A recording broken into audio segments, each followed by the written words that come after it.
O contato com os princípios éticos do cristianismo, na perspectiva de obedecê-los, de regularmos o nosso comportamento por esses valores inegociáveis do Evangelho, nos conduz necessariamente a evitarmos o comportamento escandaloso, que faz irmãos e irmãs tropeçarem. Pode acontecer, portanto, de pessoas, ao observarem alguma prática em nossa vida, serem levadas a crer que nós não levamos o cristianismo a sério, que somos capazes de nos dedicar ao que não edifica, não faz o reino de Cristo avançar. E pode também acontecer dessas mesmas pessoas nos imitarem, contudo, violando uma consciência por demais escrupulosa, que julga que aquilo que praticamos livremente é ofensivo ao Espírito Santo.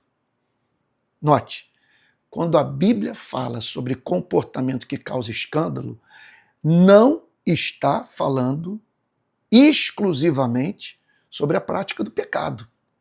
Não está dizendo para nós evitarmos o óbvio, aquele tipo de relação com o próximo que viola, vamos assim dizer, as leis do amor. Quando a Bíblia fala sobre escândalo, fala também sobre aquela espécie de comportamento que não deve ser considerado, ou que não é necessariamente considerado aos olhos de Deus, pecaminoso. É alguma coisa para a qual você olha e você diz o seguinte: olha, embora a igreja tenha como tabu essa prática e a entenda como pecaminosa, eu me sinto livre para incorporá-la na minha vida. Isso em razão do fato de julgar que não encontro no Evangelho e no espírito do cristianismo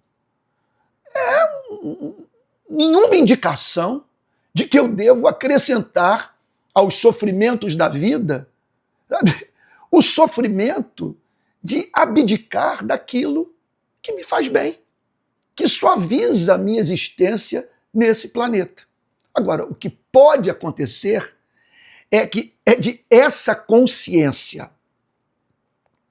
firme, forte, e por que não dizer amadurecida, o levar à prática daquilo que vai causar prejuízo espiritual na vida de gente que Deus ama.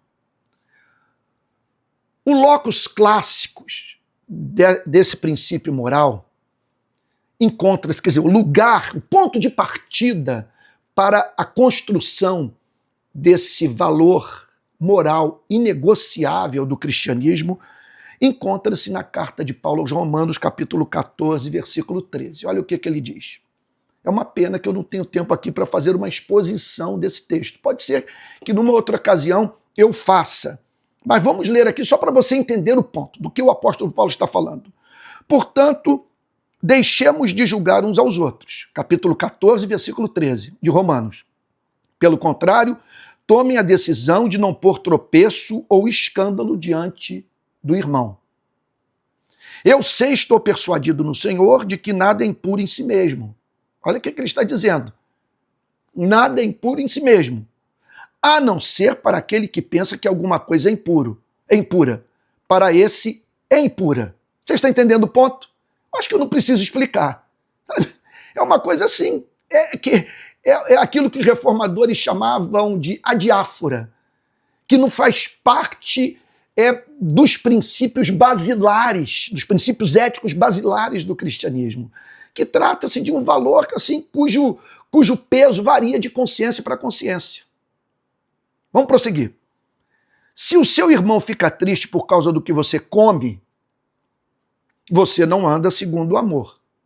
Olha sobre que espécie de comida o apóstolo Paulo está falando. Daquela que você não deve considerar impura porque é obra da graça divina, que é meio estabelecido por Deus para a manutenção da energia do seu corpo nessa presente vida. Contudo, alguns veem aquilo como pecaminoso, enquanto você o come com ações de graças. Aí Paulo prossegue dizendo: não faça perecer por causa daquilo que você come aquele por quem Cristo morreu. Não seja, pois, difamado aquilo que vocês consideram bom, porque o reino de Deus não é comida nem bebida. Olha que coisa linda. Mas justiça, paz e alegria no Espírito Santo. Aquele que deste modo serve a Cristo é agradável a Deus. É agradável a Deus você abrir mão da sua liberdade. Pelo menos de modo público. De modo que o seu comportamento não cause prejuízo espiritual à vida de gente que você e eu deveríamos amar. Então ele conclui declarando: aquele que deste modo serve a Cristo é agradável a Deus e aprovado pelas pessoas. Mas vamos agora para um ponto polêmico. A Bíblia está eivada de homens santos, do exemplo, do testemunho de homens santos que se comportaram de modo escandaloso para a glória de Deus, para a edificação da igreja, para a evangelização do mundo. Estamos perante um princípio ético profundamente dialético.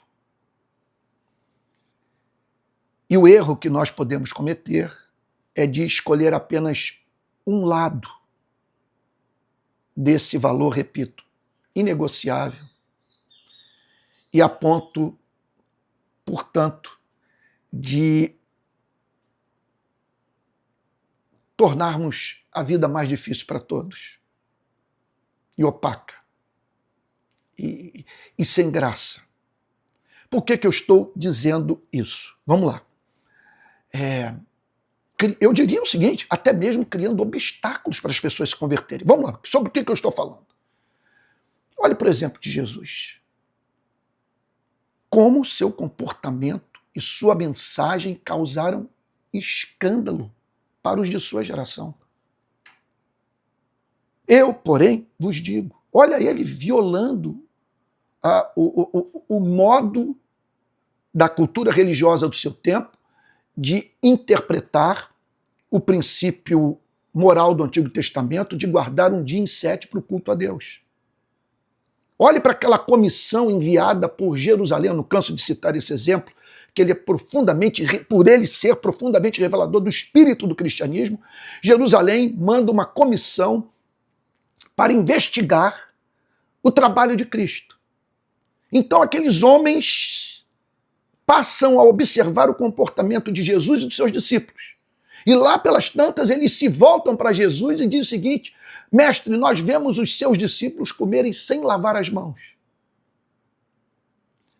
Simplesmente os discípulos estavam ignorando essa norma cultural e o texto bíblico leva a entender que Jesus nem mesmo conversou sobre esse ponto com eles. O ignorou, a fim de que os discípulos se preocupassem com o que deve preocupar a todo aquele que tenciona viver para a glória de Deus. Quanto escândalo Jesus causou. E em razão desse comportamento escandaloso, desse comportamento que muitos podem interpretar como progressista, Jesus foi parar na cruz. Olhe para o apóstolo Paulo e toda a sua batalha pela preservação do espírito do evangelho entre aqueles que não faziam parte da comunidade judaica, não eram descendentes literais de Abraão, os gentios, que se converteram a Cristo. Ele chega ao ponto de dizer na carta aos Gálatas, capítulo 5, versos 1 e 2. Olha só a defesa que ele faz do que ele chama de liberdade cristã. Ele diz assim: para a liberdade foi que Cristo nos libertou. Por isso permaneçam firmes e não se submetam de novo a jugo de escravidão. Eu, Paulo, lhes digo que se vocês se deixarem circuncidar, Cristo não terá valor nenhum para vocês. Então, uma pessoa, para a comunidade judaica, se dizer relacionada com Deus, convertida a Deus, sabe? Declarando viver para a glória de Deus, mas não se submeter um homem à circuncisão, seria algo escandaloso. Mas Paulo entendeu que ele não deveria ceder ali, bem como em muitas outras questões, por julgar que essa espécie de preocupação em não escandalizar tornaria a vida insuportável para as pessoas. Paulo percebeu isso, que o caminho pode ser visto como mais largo do que é, em razão da pregação dos falsos profetas. Mas os falsos profetas podem tornar o caminho mais estreito do que é, fazendo, portanto, com que, com sua pregação, os que ouvem a sua mensagem agasalhem no coração um ódio secreto em relação a Deus, por verem simplesmente Deus como um ser insuportável que vive a exigir dos seres humanos o que eles não podem fazer. Olha o apóstolo Pedro comendo alimento que era considerado pela comunidade judaica como alimento impuro. Pense na Reforma Protestante. Um monge, como Martim Lutero, chegando à conclusão que ele podia entrar em intercurso sexual com uma mulher.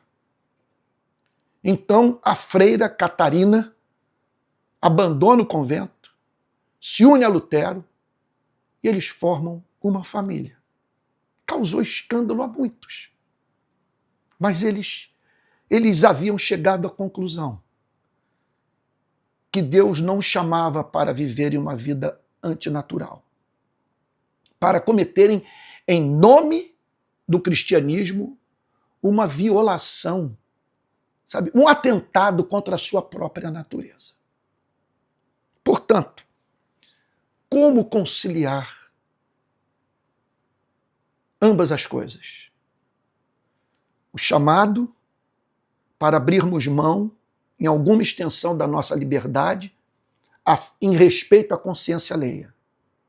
E o chamado para sermos livres em Cristo, mesmo que isso cause escândalo a algumas pessoas.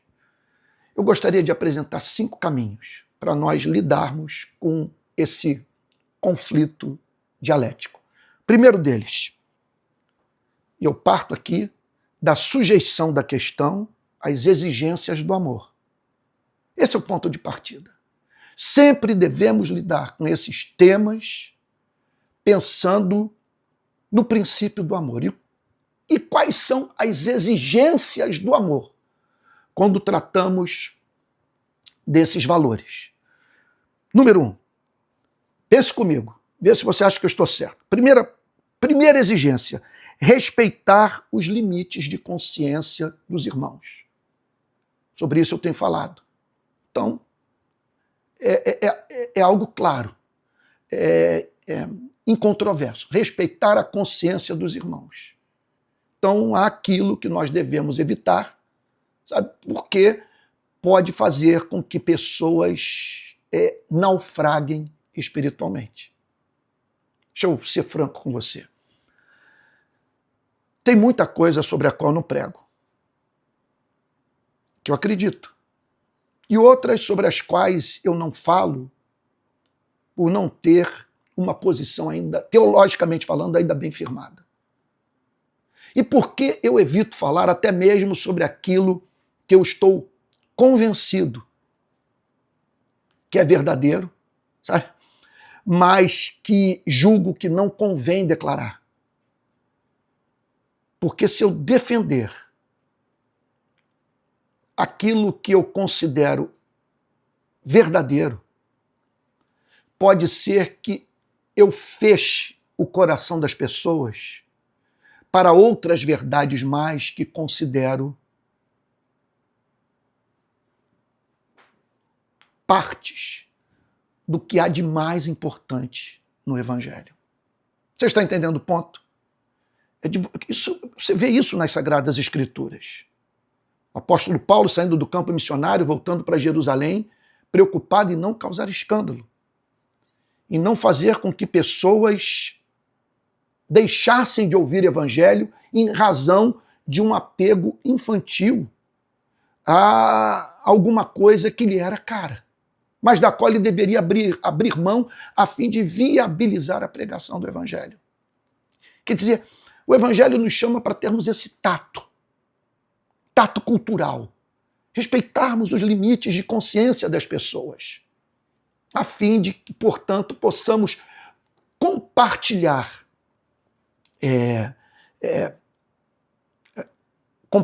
a elas aquilo que de mais importante nós temos a oferecer. Entendeu o ponto? Então, pensando nesse conflito, primeira exigência do amor, respeitar os limites de consciência dos de dentro e dos de fora, dos irmãos, bem como daqueles que não são cristãos, porque você pode ter um comportamento considerado uma violação de um princípio que a cultura na qual você está inserido considera uma agressão à dignidade humana. Está claro o ponto para você? Eu acredito que sim. Esse tato, você então evita algumas coisas a fim de não criar barreiras desnecessárias. Segunda exigência do amor sobre esse tema, tão importante para você e para mim: respeitar os limites impostos pelo Evangelho. Você não pode se sentir livre para se envolver com aquilo que é claramente repudiado pelo cristianismo. Então, o amor exige isso, o amor a Deus, o amor ao próximo. Então, não é liberdade em Cristo você se sentir no direito de ser muito mal porque Deus é muito bom. E em nome do Evangelho da Graça, praticar aquilo que levou Cristo à cruz, sabe? Que fez com que ele morresse por você e por mim. Porque não faz sentido desenvolvermos o conceito de graça que nos salva da punição do pecado, mas não nos salva do pecado. Terceira exigência do amor: respeitar a si mesmo. Agora estou desviando um pouco a direção do que estou afirmando. Nos meus 2 primeiros pontos, eu pedi que você respeitasse a consciência dos irmãos, respeitasse os valores morais do Evangelho, aquilo que é inegociável na nossa fé. Agora, há um respeito que você deve ter por si mesmo e que deveria conduzi-lo a não aceitar os papéis que são impostos a você. Exigências de uma cultura religiosa tornada patológica. E que, caso você venha a ela se submeter, isso tornar sua vida insuportável na igreja. Sabe? O fazer enfermar. E o privar da livre expressão do seu verdadeiro ego. Esse é um ponto super importante. Porque muitas dessas normas são socialmente construídas e devem ser enfrentadas por nós. De modo que, com a nossa recusa a nos submetermos a essa cultura religiosa, repito, adoecedora,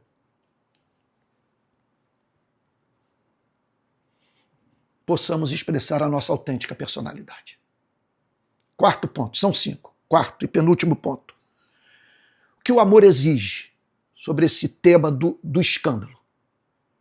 Quarto lugar, respeitar os limites intelectuais e morais dos que não se converteram ainda. Esse ponto, para mim, é muito caro. E eu tenho, até onde minha consciência permite, conduzido minha vida por ele. Isso é tão importante que eu gostaria de ter todo o tempo do mundo para tratar desse assunto com você. Porque é o seguinte, a cultura evangélica pode levar o que está do lado de fora da igreja a julgar que ser cristão significa se submeter a essa mesma cultura, reproduzindo assim a vida da maior parte da membresia das igrejas evangélicas do país. Vamos lá. Pode acontecer da pessoa olhar para isso e dizer o seguinte: eu não me imagino vivendo essa vida. E não é possível que Deus possa pedir tamanhas sandices por parte dos seres humanos. Então, eu penso no meu trabalho nas comunidades pobres do Rio de Janeiro. Uma das dificuldades que eu encontro para levar pessoas a Cristo, inclusive pessoas envolvidas com a prática criminosa, consiste na referência que esses rapazes, vamos pensar neles.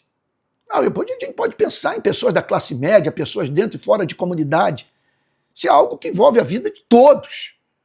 Sabe? Agora, você imagina, numa comunidade você está querendo levar um rapaz a Cristo e a referência dele é um homem de gravata, com um sapato nos pés, carregando uma Bíblia nas mãos e privado de uma série de coisas para as quais esses rapazes olham, homens e mulheres olham e dizem o seguinte: mas qual é o sentido disso?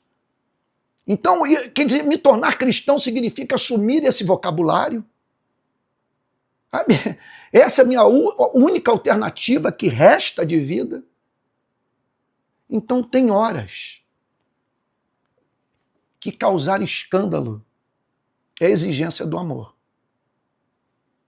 De você simplesmente dizer o seguinte: eu vou viver dessa determinada forma, por mais que seja difícil de ser compreendida pela própria igreja, a fim de que pessoas, ao olharem para mim, se sintam encorajadas a se envolver com o Evangelho, pelo simples fato de julgarem que há uma alternativa, que é possível você expressar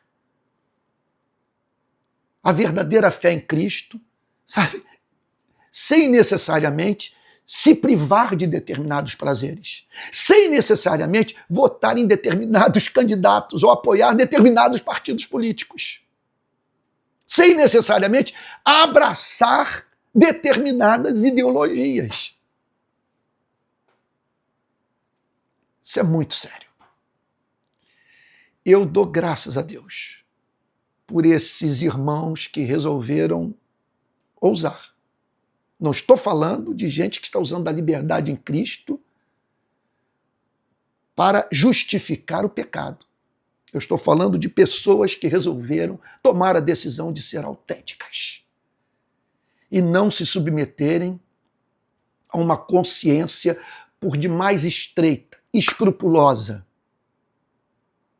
capaz de fazer com que pessoas desenvolvam os mais diferentes tipos de neurose. E, por fim, em quinto e último lugar, o que o amor exige de nós, quando pensamos no tema do escândalo. O amor exige que respeitemos a diversidade. Não é possível que, ao olharmos para a igreja, sabe, veja, nos sintamos satisfeitos em contemplarmos soldados de chumbo, sabe, conversões em série, com as pessoas falando da mesma maneira, se vestindo do mesmo modo, e isso que eu acabei de dizer, votando dos mesmos partidos, dos mesmos candidatos, com as mesmas ideologias, sabe, a beleza da igreja é a capacidade de ela propiciar um convívio harmonioso entre pessoas que, em não poucos aspectos da sua existência, são muito diferentes. E é esse colorido que torna a igreja encantadora e faz com que os mais diferentes tipos de seres humanos se aproximem do reino de Cristo a fim de celebrarem a conversão, a vitória sobre o desamor e o respeito à personalidade, ao ego, o respeito ao indivíduo. Repito, na singularidade da sua vida. Que Deus nos conceda graça, a fim de harmonizarmos ambos os princípios. Quais? O princípio de não escandalizarmos e o princípio de escandalizarmos. Então tem horas que o amor vai pedir para você, não cause escândalo. E tem horas que o amor vai pedir de você, cause escândalo. Não porque você queira tirar uma onda de excêntrico. Não é isso. Diferente de todos, sabe? Mas porque você quer ver as pessoas respirando um pouquinho melhor. É isso. Tá bom? Olha, eu espero que essa reflexão tenha feito bem a você, coloque para pensar. Eu estou olhando para isso aqui tudo e pensando, meu Deus, quanto ponto a ser desenvolvido. É material para horas e horas de fala. Mas quem sabe em outros programas eu volte a esse tema, em outros vídeos e expanda um pouco mais aquilo que foi falado hoje. Tá bom? Olha, eu quero pedir algumas coisas a você nesse encerramento dessa mensagem. Primeiro, dizer a você que todo domingo eu prego ao vivo. Eu falo ao vivo às 10h30 da manhã, pelo canal da Rede de Pequenas Igrejas, e à noite, por esse canal, às 19 horas. Pregações expositivas da Bíblia ao vivo, tá bom? Quero pedir também, se for possível, que você se torne, que você se inscreva no canal e divulgue esses vídeos, a fim de vencermos barreiras que foram impostas ao meu ministério em razão desses escândalos que eu causei nos últimos anos no país. Também quero pedir a você que me ajude a manter esse ministério de ensino. O preço foi alto que eu tive que pagar por defender minhas ideias, que julgava e julgo cristãs. Então, hoje dependo das redes sociais para manter o meu trabalho. Caso você queira colaborar, você tem os seguintes caminhos. Um Pix, palavraplena@gmail.com, é o meu Pix, tá bom? E aí você vai me ajudar a melhorar todo esse trabalho e ter equipe e alcançar mais pessoas no país. Vai ser uma ajuda imensa, tá bom? Pix, palavraplena@gmail.com. Você pode se tornar membro do meu canal de YouTube, tá bom? E aí, ajudando ali regularmente, mês a mês, tá bom? E se inscrever nessa plataforma, apoie-se, tá bom? E ali você determinar com quanto você quer colaborar com o programa, tá bom? Olha, espero que Deus tenha te abençoado, repito, muito, né, na mensagem de hoje e que ela o ajude a viver uma vida mais bela, regulada pelo amor. E tudo isso para a glória de Deus.